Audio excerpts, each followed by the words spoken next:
which is MIT start time.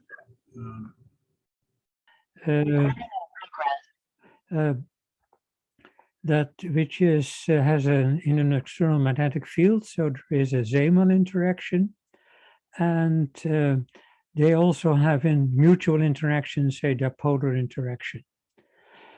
As was already in the early 60s seen by Provotorov, you cannot describe a system like that with just one parameter, one temperature.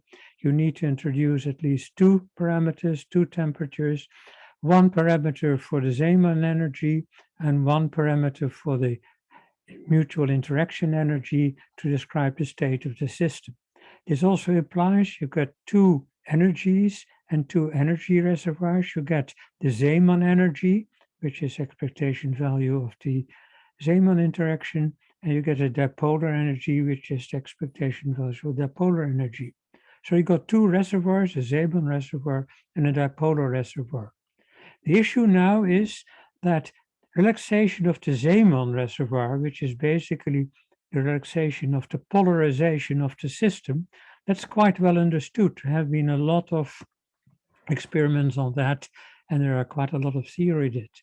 On the other hand, relaxation of the dipolar interactions, that is quite vague. It's elusive. It's not easy to find a way to measure it. On the other hand, it's important. And one place where it's really important is dynamic polarization via thermal mixing. Let me just repeat a bit how this works. I got electron spins. I put them in a strong magnetic field. So the lower level is highly occupied. The higher level is not very well occupied. Then I put on a microwave field, which, say in this example, it's a little bit detuned to the lower side in frequency. And that means I make transition from the top of the sublevels here to the bottom of the sublevels there. So the sublevels get a gradient in it, which means in practice that the dipolar interactions have a low temperature. Then I get triple spin flips of electron spins going up, down, and up together with a nucleus spin. That transfers this slope, this gradient in occupation to the nucleus spins, and so the nucleus spins are polarized. Now, if you look in practice, you can easily calculate that given, say, normal DNP conditions, this would lead to 99% polarization. You never get it. You're quite happy as 70 or 80%. And that then you have to find reasons. And one reason everybody is always saying, oh, I got leakage, which means I got extra relaxation of my nucleus spins.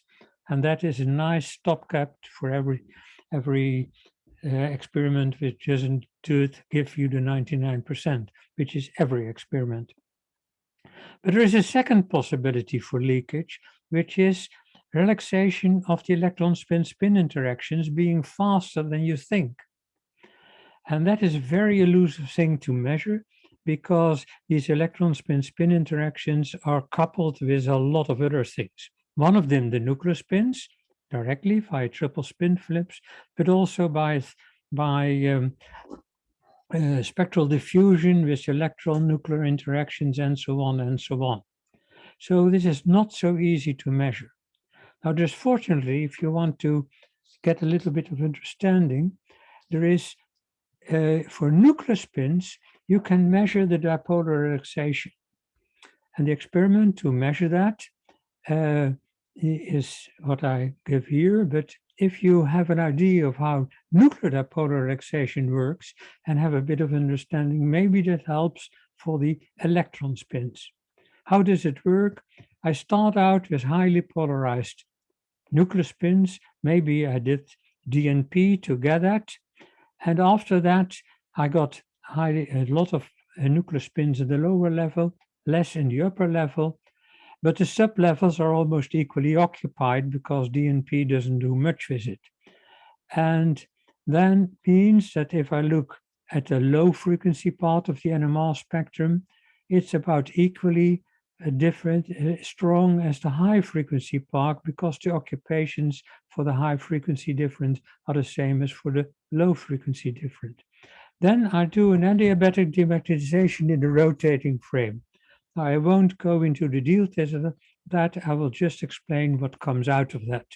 The result of that is that I transferred this difference in occupation to a difference in occupation of the sublevels. This means that the sublevels here, the higher frequency sublevels, are less populated than the low frequency sublevels, and the same applies here. Now, if I go to the high frequency part of the spectrum, here's a large population, there's a small population, it's a standard absorption signal. As I go to the low frequency part, I got a lot of occupation at high energy and less occupation at the low energy, so I get an emissive spectrum. So I get an antisymmetric signal. This antisymmetric signal represents the slope of the sublevels, and that means the temperature or the state of the interaction, the dipolar interactions between the nuclear spins.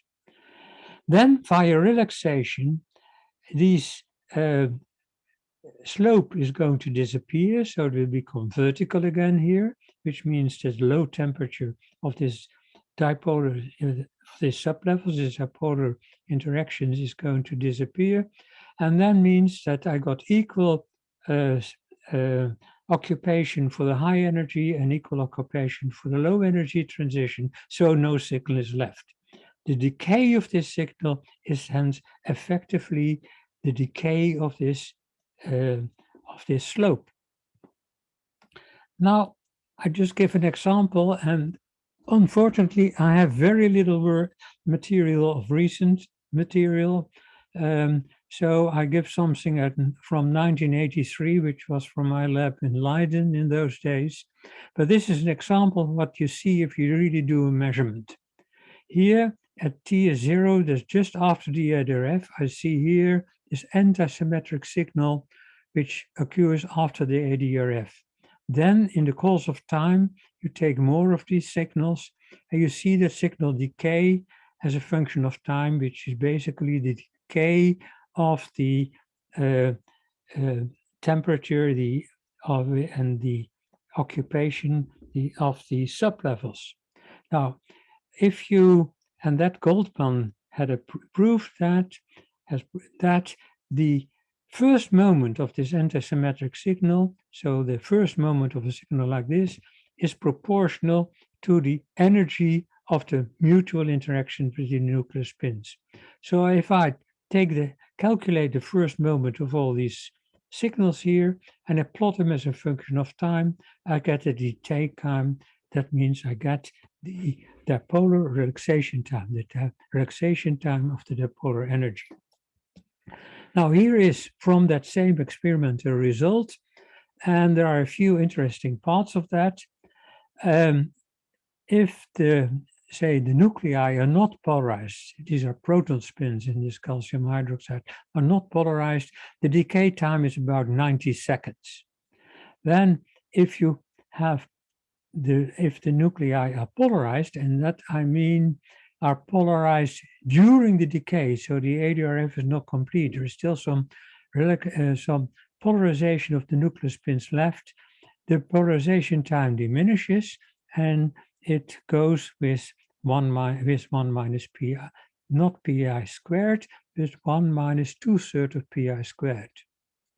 These were measurements, it was not done at high temperature whatsoever. It was done at half a Kelvin in a long field, in a big field of 5.5 Tesla. It was a situation in which the Zeeman relaxation time is 300 hours, if it was really 300 hours, because it was not so easy to measure such a long relaxation time. So there is a difference of many orders of magnitude between the relaxation time of the Zeeman energy, which means the polarization, and the relaxation time of the dipolar interaction energy of the same nuclear spins. This is a problem. This has been seen since the 1970s, when in Abraham's group they started to look at nuclear order, they wanted to observe the order and that you observe when the dipolar energy is in the dipolar system has a very low temperature. And they wanted to observe it, and it was really very unpleasant that this dipolar energy relaxed so fast. But nobody even understood why.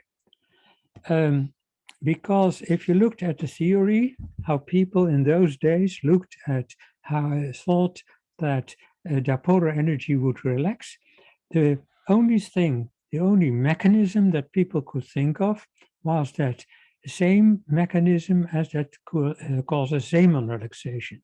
Zeeman relaxation is caused because by transitions induced by the electron spin, in which the nuclei are going from, nuclear spins are going from the low to the higher level, or the higher level to the lower level. To relax a gradient in the sublevels, which means to relax the dipolar energy, you would need two of those transitions, one from, say, the high energy, the high frequency transition going up, for instance, and a low energy transition going down. And the two together would relax this slope here, would relax the dipolar energy. If you do calculations on that, then first estimate, well, I need two of those transitions, and you make a simple estimate. Now you get, well, it might be twice as fast as Zeeman relaxation. So instead of 300 hours, you'll get 150. In the 1970s, Goldman did a very elaborate calculation and looked very much more precise into the certain, and he got it down by a factor 3. So he got down to 100 hours, which is still quite a bit longer than 90 seconds. And then in the 90s, Fuhrman, I hope that's the right way to pronounce his name, he realized that Zeeman relaxation has a problem with the diffusion barrier. Nuclear spins very close to the electron spin don't contribute to that relaxation. But the dipolar interaction between the nuclear spins still relaxes. If a nucleus has an interaction with a local nuclear spin, that energy is still also part of the spins far away. So they relax. And that extra bit of relaxation might make another factor 3 or so. I actually did the calculation myself for calcium hydroxide, and it makes a very small difference. So maybe you could get down to 30 hours, but that's still a long way from the 90 seconds. So what did we do? We had an experiment recently in PSI, where we did not have ground state electron spins with photoelectric triplet states. I was interested to find out whether it was so short, this dipolarization time of the proton spins, also so short if it was induced by these triplet states. And it was so short.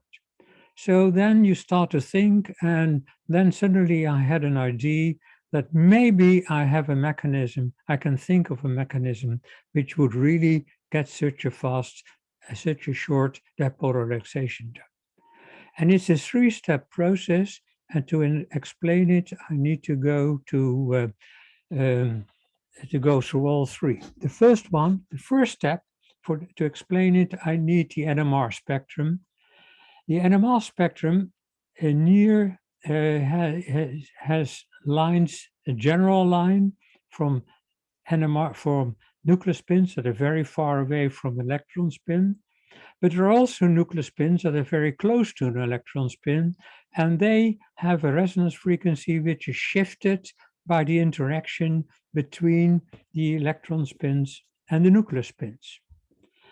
And then there are also nuclear spins that are a little bit further away, so they have a smaller interaction, and even those, and so on. So I got a range of resonance frequencies for different nuclear spins. Now, if the nuclear spins are somewhat further away from the electron spin, the shift is not so large, and the NMR lines of these different spins may overlap. If they overlap, it's possible to have flip-flop transitions between the nuclear spins. If they don't overlap, which is the case for very local nuclear spins, they cannot flip-flop. This separation is precisely what is called the diffusion barrier. You have got local spins that are inside the diffusion barrier and they cannot flip-flop with the others.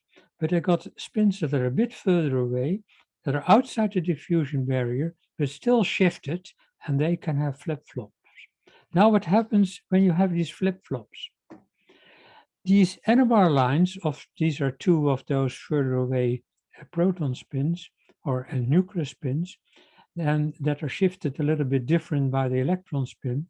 Their resonance lines are broadened by the nuclear dipolar interactions between the nuclei. Now what happens? I get a flip-flop between the two, so one goes up, the other goes down.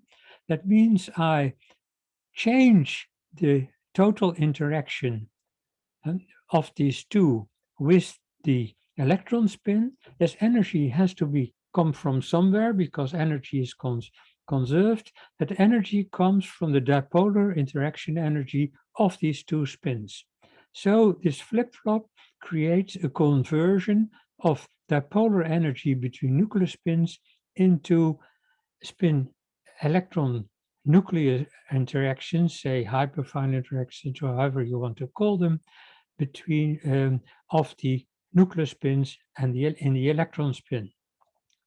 Of course, as I just explained, this can only happen for spins outside the diffusion barrier, so there is transport of conversion of nuclear dipolar energy into electron nuclear interaction energy, but only of the spins that are outside the diffusion barrier. Then I get to the second step. For the second step, I need to have a look at the Esr spectrum. The Esr spectrum contains two important parts. One part is an envelope, which is caused by the interaction between the electron spin and the nuclear spins. It's the hyperfine interaction. It's the interaction with local nuclear spins. These are inside the diffusion barrier. And it's also the interaction with the nuclear spins that are outside the diffusion barrier. Then, secondly, there is a broadening because the electron spins have mutual interactions. Those are the dipolar interactions between the nuclear spins. So we can think of the Esr spectrum to have an envelope and to be built up of narrow lines. Each narrow line, like this and that and that and that, we call them spin packets, are narrow lines caused by the electron spin-spin interactions, and all these narrow lines are shifted a little bit to different positions because of the electron nuclear interactions. Now these spin packets also overlap, and where they overlap, you may have flip-flop transitions between electron spins.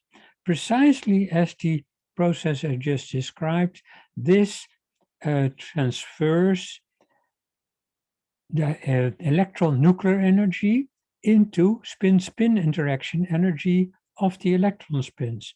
So the bulk electron nuclear energy I just created or got converted from the nuclear spin-spin interactions, they are transformed into electron spin-spin interactions.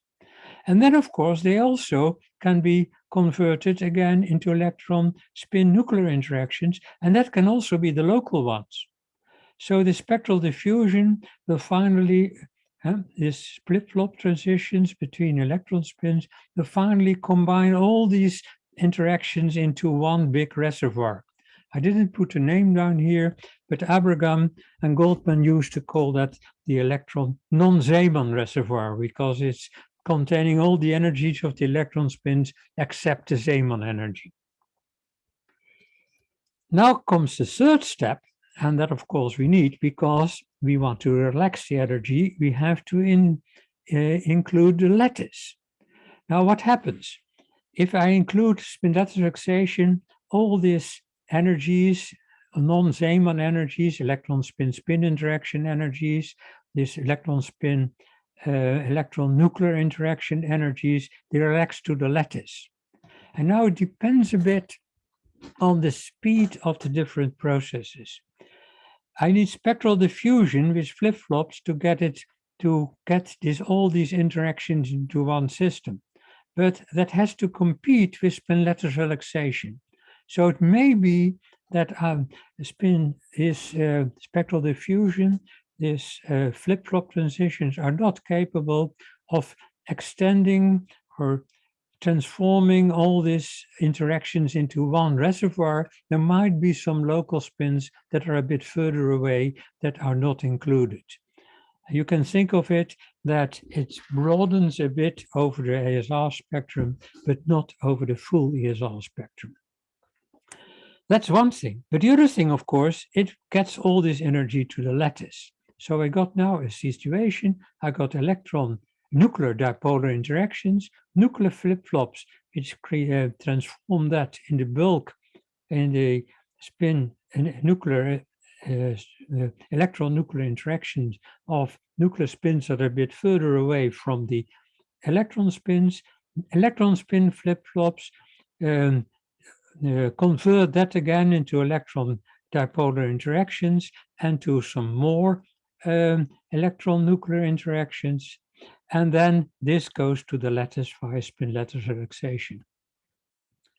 Now you can do the sums, and I'm not going to demonstrate all these sums. If you got electron spins, I got Zeeman relaxation, I got the relaxation of the electron nuclear interaction energy, and then I can calculate what would be the predicted value for the relaxation of the nuclear dipolar interaction. All kinds of things come in, the electronic relaxation time, a factor 1 up minus p squared, which comes because the SI relaxation is not as efficient. I need one going up and one going down. As the electron spins are highly polarized, this going up is not going down is going to happen very often, but up not so often. So there's a 1 minus PL squared. I need to look at the heat capacities of the system. I need to take care of the how fast spin diffusion, how much of the ESR line is by spectra is covered by this spectral diffusion, and then I can look what happens with the measurements. Now, it's not too bad what comes out. First of all, if I do all these calculations, I really get this 1 minus 2/3 PI squared, because that's somewhere hidden in the heat capacities. Then I got a few unknowns that in the experiment I was just showing, the temperature is not reported. They only say they polarize at 0.5 Kelvin, but they don't say at what temperature they really did the relaxation experiment. I have, from other experiments of that time, I tried to look back. It might have been 0.4, but it's not so certain. So I take that as a fitting parameter. Neither do I know how well spectral diffusion is. So I also take that as a fitting parameter. It's a fantastic situation. You got 2 fit parameters and 1 set of data. That always goes well. And of course, get well in this case. If I take the temperature, it has to be a bit better than 0.4, 0.46 Kelvin. And I have to assume that the spectral diffusion is not going over the whole ESR line. The reason I got this is that otherwise I lose this 1 minus 2/3 PI squared, which I already see. So that gives some kind of limits, and further, and all the other things I can just go. So we get a nice fit. Now I'm getting a bit more, well, daring, and I think, well, I know there's a set of old measurements in Abraham's group, which was done by Cox, Bouvard, Steve Cox and Vincent Bouvard and Maurice Goldman, they measured a lot of stuff on lithium fluoride. And the nice thing about that is that it also has the thermal mixing, they called it, and let's call it thermal mixing so I don't have to say. But anyhow, there's a lot of thermal mixing going on, which is stronger than spin lattice relaxation. And then you get a kind of different system, because what you get now is that you got your nuclear spins via flip-flops, they couple to the electron nuclear interactions in the bulk. Flip-flop transitions between the electron spins couple that to all other electron spins, and of course to the electron spin-spin interactions.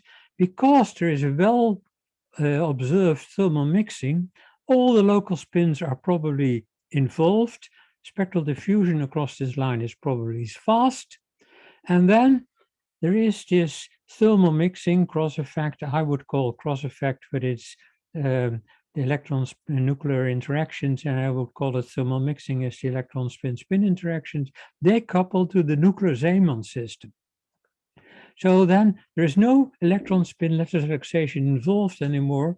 There's only this thermal mixing between the nuclear spins and this, what they called electron non-Zeeman interactions. Now come a few nice things. First of all, these interactions between the nuclear Zeeman interactions system, the reservoir, and this non-Zeeman reservoir, that is well studied. Steve Cox has a paper in 1973 in which he did a lot of measurements on that.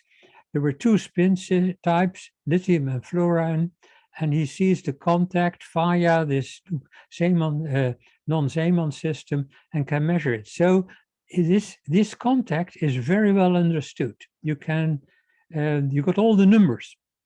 And he did it in a lot of ranges for a lot of different polarizations and a lot of several fields and a lot of temperatures. So that is very well studied.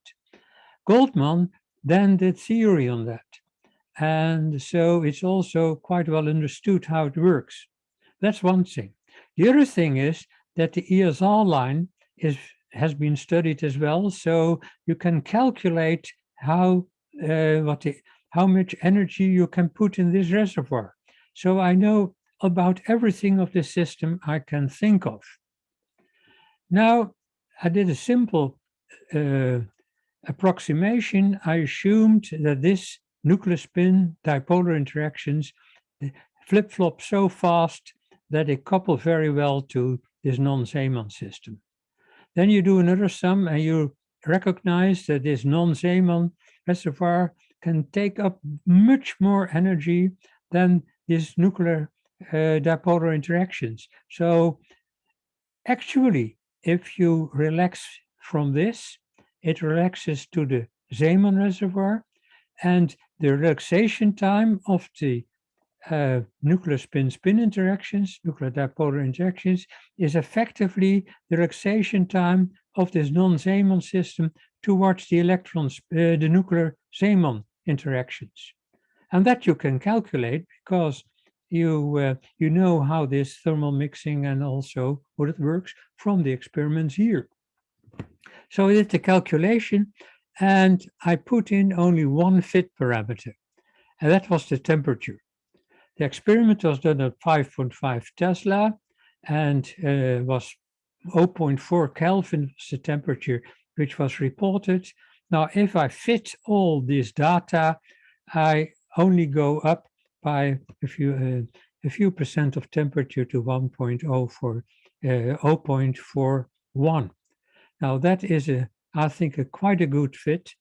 And now I hope that it seems that all the data which are in these papers are still somewhere in a notebook from which Steve Cox has. And I sincerely hope that he can find them so we can get this data well sorted out. Then there is another experiment, and that was the experiment which brought everything here going.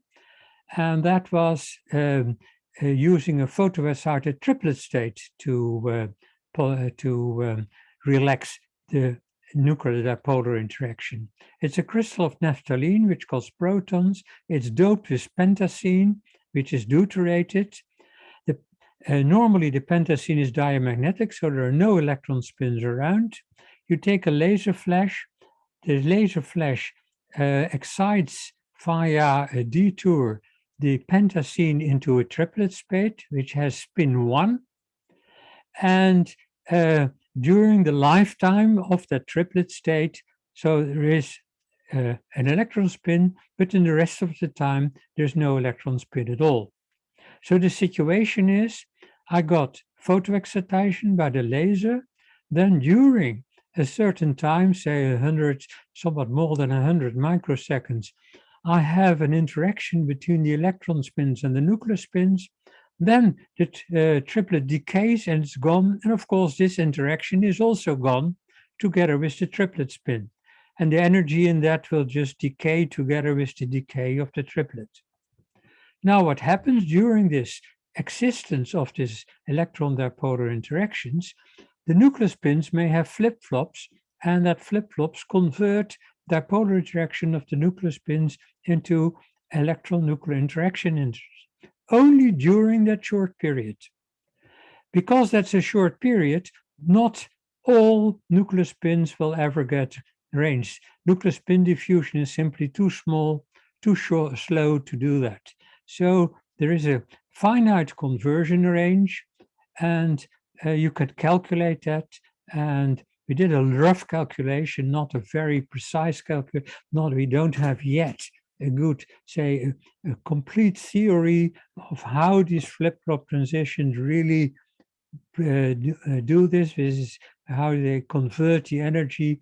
That's still to be done. That's work that has to be done, and it won't be trivial to get it fine. But we can make estimates of this conversion range, and from the theory, from all we know about the triplet states, and we can calculate it simply by looking. I got so many spins, they convert into that, and during one cycle, it just disappears. So I can, from the experiment, I can calculate the conversion range. Now, if I look at the experiment, it's about 2 nanometers, which is 20 angstroms.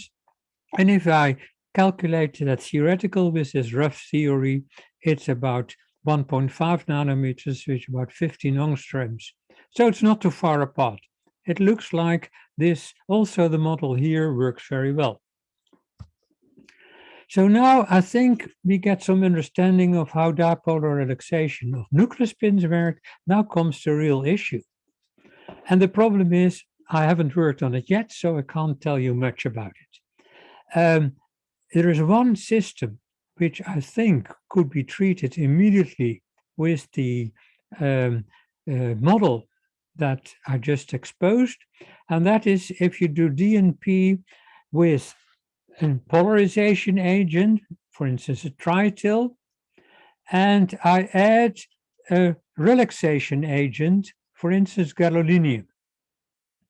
Then the dipolar relaxation of the via this system, via dipolar interactions of the polarization agent via flip-flops transition between the electron spins of the trityl of the polarizing agent will mix with the mutual interaction between the two types of spins, and the dipolar interactions of the relaxation agent will, via their flip-flops, mix also with the mutual interactions between the two. Now, this might relax very rapidly. If you do a fast calculation, you expect gadolinium to relax about a millisecond, while trityls relax in about a second. So the mutual interactions probably will relax very rapidly as well. So this way, I get an extra pass for relaxation of the dipolar interactions of the trityl. And it might not be gadolinium which is in it on purpose. It might also be oxygen or something else which is not in there on purpose. And this is possibly a way to understand why the dipolar energy of electron spins of a polarizing agent relax faster than expected, much faster than the relaxation time you expect when you do the sums. And that might be a leak of polarization for the nuclear spins. But this is something I still have to work on, and I can't do any predictions. It's just one of the pathways to go on. Well, thank you very much. This is as far as I am, and possibly in a few weeks' time, I have a totally different story. Thank you. Right. Thank you, Tom, for your very deep and intellectual talk. And of course, if you have anything new and if you have something new to announce, feel free to let us know, and then we will invite you again. And we are looking forward to listen to your new stories. Yes. Thank you. Yep, we have several questions here, but maybe I will just ask a few quick questions, few easy questions, so that the attendants have some time to type it. So I'm just curious. So of all the calculations that you have done, they are mostly done on single crystal like lithium fluoride or calcium hydroxide, and of course a lot of systems that we work on for application purposes, we use like glycerol water matrix. So how would you expect the situation to change for this? Let me go just back to this one. Basically, if you, I have his stuff here broadened by electron-nuclear interactions, giving a broad envelope. I can also imagine the broad envelope is not by the electron-nuclear interactions, but it's just by G-value anisotropy. And spectral diffusion works just as well with G-value anisotropy as it does with electron-nuclear interactions. So I think extending this to anisotropic electron spins in a glass is, I won't say it's trivial, but it's doable. As far as I have seen, it depends then whether spectral diffusion really goes over the whole spectrum is not trivial. In a few experiments, I think Shimon Vega did quite a little in this Eldor, then I have the impression that in tempo, you would never get through across the whole ESR line. And here, it's not directly the same thing as saturating the line with one microwave field and looking at the rest. The spins here, the electron spins, are always very highly polarized, so spectral diffusion might even be slower. But this is something that is doable, but I haven't done it yet. Okay, and also, actually we have, I've exchanged some emails with you and also like with Bob, and there was, because in the community we are still very curious about this Overhauser effect, and then you sent me several papers about it. So like, I don't know, would you be able to include this effect and come up with some rate or quantify this flip-flop between hyperfine? Or... To start with, I haven't got the slightest idea where this Overhauser effect comes from. So, to include it in the process would be, I think, a little bit of understanding what the origin of this Overhauser effect is first. On the other hand, the impression I get from this Overhauser effect, it comes in with really a lot of microwave power. And these are all things that come in at, when it's about nuclear spins, it comes in at low power. I don't know what's going to happen if you're going to look at electron spins. Sorry, I think I should not speculate. Yeah, because, there's been a discussion about, are we really seeing, you're right. Are we really seeing the Overhauser effect? Or was it just some interplay of thermal mixing or other mechanisms that we have not fully understood yet? Yeah. And it's indeed the picture I showed you. It's not in my slides now, but which I showed in Karlsruhe is the microspectrum of calcium hydroxide. And there was indeed a peak at the center from which you could think it's due to a kind of Overhauser effect. But in that case, we studied in detail, and there are two more and maybe even three more sites of impurities of electron spins, and they also cause a well-resolved solid effect. And yeah, one happens to be exactly between the two big solid effect peaks. So I'm quite sure we didn't see an overhouse effect there. Anyhow, it might be there, but we haven't seen it. And also, I've talked to quite a few people, and then quite a few people say that, they don't believe in the thermal mixing effect. They will say, oh, there's actually there's only cross effect. So, I got two very long and incomplete and very unreadable, complicated papers in Journal of Magnetic Resonance about 2.5 years ago, and there the problem in thermal mixing, as it's presented very often as if it's a thermodynamic effect. Of course, that doesn't exist.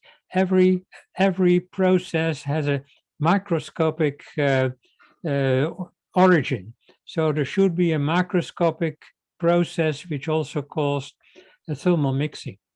And what happens is that if you do a generalization of the cross effect, that means you have triple spin flips, because that's for the cross effect is the basic process, 2 electron spins that flip together with a nuclear spin, and you extend that to strong interactions between the 2 electron spins, then you automatically get the thermal mixing equation results that Goldman got for thermal mixing. So basically, it's the same process. You got triple spin flips. It's always triple spin flips.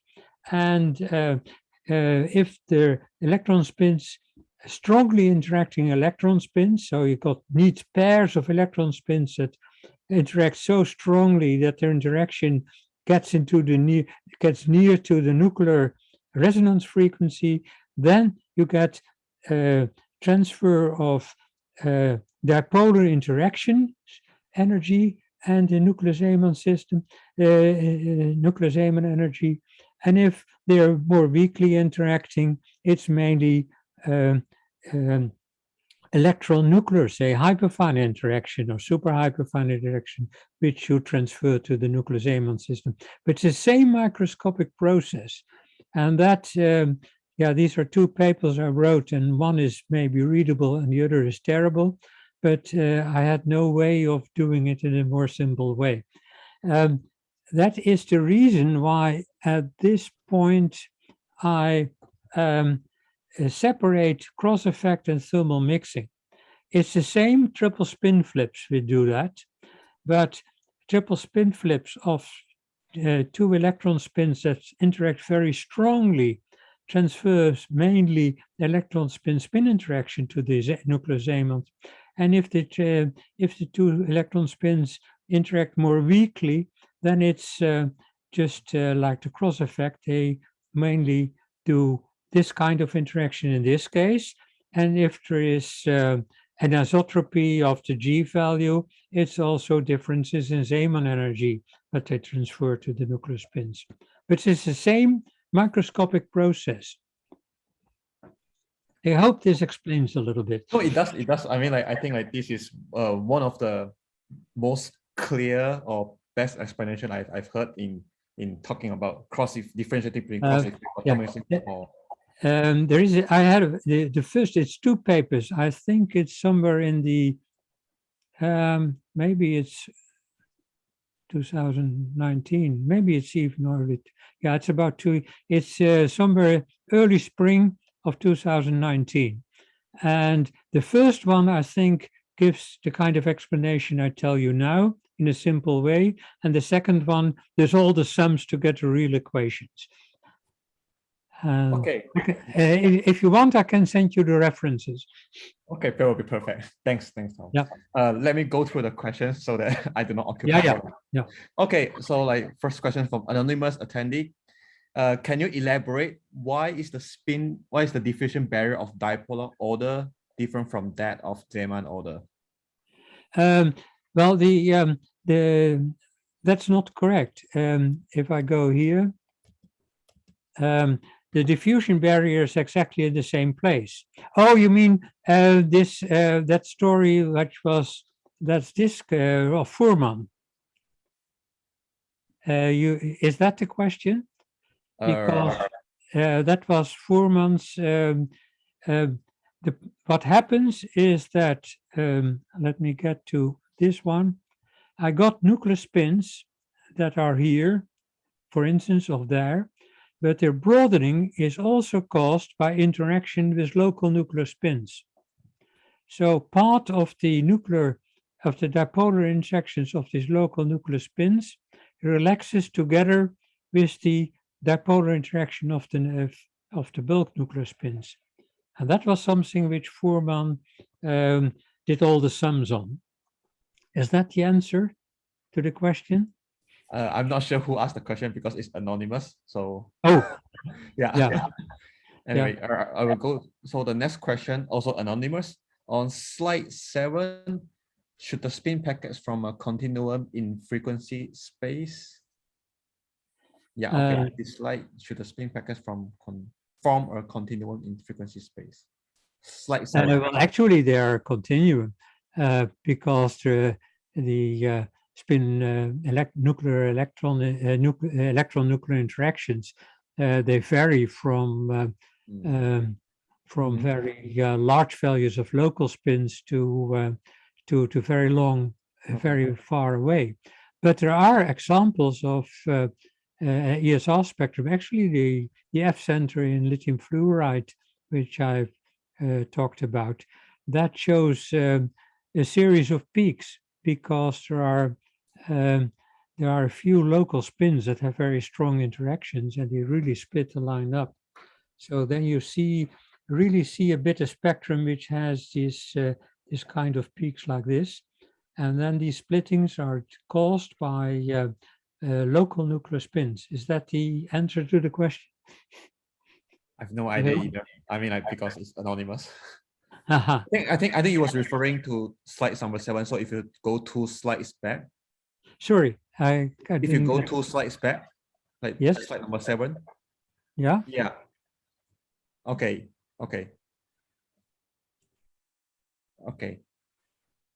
Yeah, I think I understand. Okay, so I think there's indeed overlap between the several those on the left, but there's a big barrier which there's no overlap. Okay, I think this slide is self-explanatory to some extent. All right, another question from anonymous. Overhauser's effects seem to require fluctuations.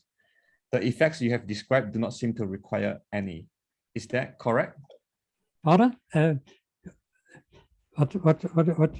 Sorry. So no problem. So I will just read it again. Overhauser effects seem to require fluctuations to explain the effect, but what you have described here doesn't seem to require any of this. That's a very important point, and it's good to stress it. Also, the standard relaxation mechanism one uses requires, you could say, there's a fluctuating field by the electron spin which causes the Zeeman relaxation. You can also say it's a second order transition. The electron nuclear interactions and the spin lattice interactions work together to relax. But you can describe that via a fluctuating field. Here, there is no fluctuating field at all. And it's all first order transitions. It's so the electron spin can be completely static. And you can still have this relaxation. And that is that the relaxation is still hindered or stopped in a later stage is because later, and that happens here, you see that the relaxation of the non-Zeeman energy, which is electron-nuclear interaction energy, still slows down because if the electron spins are highly polarized. But this is not because there are no fluctuations. It's simply because all the electron spins are in the low state. They don't go up and down, and they can't take any electron-nuclear energy, interaction energy, or non-Zeeman energy with them. But it's a totally static process, and all transitions in this process are first order and not second order. Mm-hmm. Yep. Okay. So I will go to the last question. It's quite long. Your Esr spectrum seems to have uniform, heterogeneous, and homogeneous interactions in each packet. In such scenario, you get absorptive and emissive polarization on one or the other side of the center of gravity of the Esr spectrum. Do you think it's possible to have a pure absorptive or a pure emissive cross effect or thermomixing DMP enhancement profile if there is an asymmetry in EPR spectrum or its coupling network? Oh, no, I don't think the symmetry of the spectrum is important. I just drew it because I had a Gaussian somewhere in my computer. If there's an asymmetry in the Esr spectrum, then maybe on one side you polarize a bit better than on the other side. But having a, well, typically, well, just look at tempo, which has a very asymmetric shape. Mm-hmm. I don't think that is the basic shape of the Esr spectrum is not important there. What might be important if you get a strange shape because there are some pairs of electron spins very close together that make a strange, and then you don't have these narrow spin packets anymore. But as long as you don't have that, I don't think the real shape is that important. Yeah. So we just got a comment from Jeffrey Bodenhausen. He said, like, sorry for having activated the anonymous button. And it was likely it was likely him. He thanked you for your clarification about the static versus dynamic processes. Aha, that was it was his question. Okay. No, it's fine. It helped me tell him say back that it helped me making just a point which I forgot to tell in my talk. Oh, you can, it's all first order. Yeah, it's all first order. Yeah, I can hear you, Tom. I can hear you. And now okay. I've been unmuted by the Angel. Okay, okay. Well, it gave me a chance to explain it's all first order processes, and that because it's all first order processes, it's so fast. Yes, and I guess it would also have a reference to the distance dependence between nuclei and electrons. It's R to the third or R to the sixth. Right? Yeah, the distance plays. Yeah, but the diffusion barrier can be quite close to the electron spin, so there are quite a lot of nuclear spins quite close to the electron spin that still participate in the process while being outside the diffusion barrier.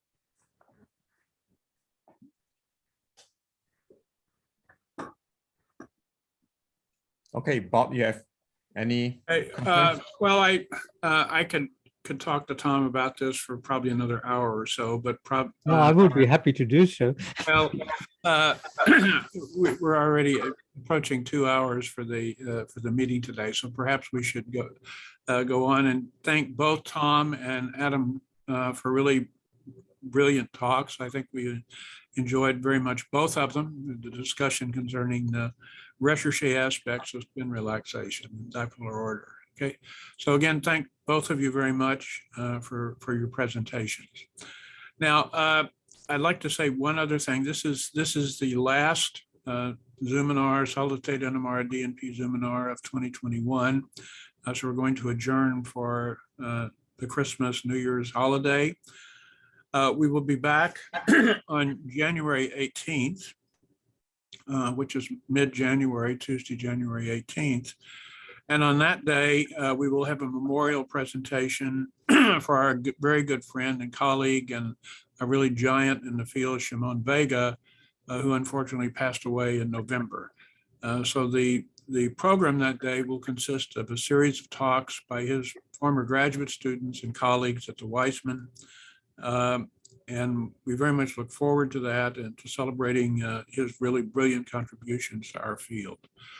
So that's our plan for the future. And again, thank you, Tom, and thank you, Adam, for your presentations today. And we look forward to seeing everybody here again in January. All right, Kong, do you have anything else you would like to mention? No, I mean, like, that's all. Yeah. Okay, so we will see everybody in a few weeks. Have a wonderful holiday and a wonderful new year. All right. Bye.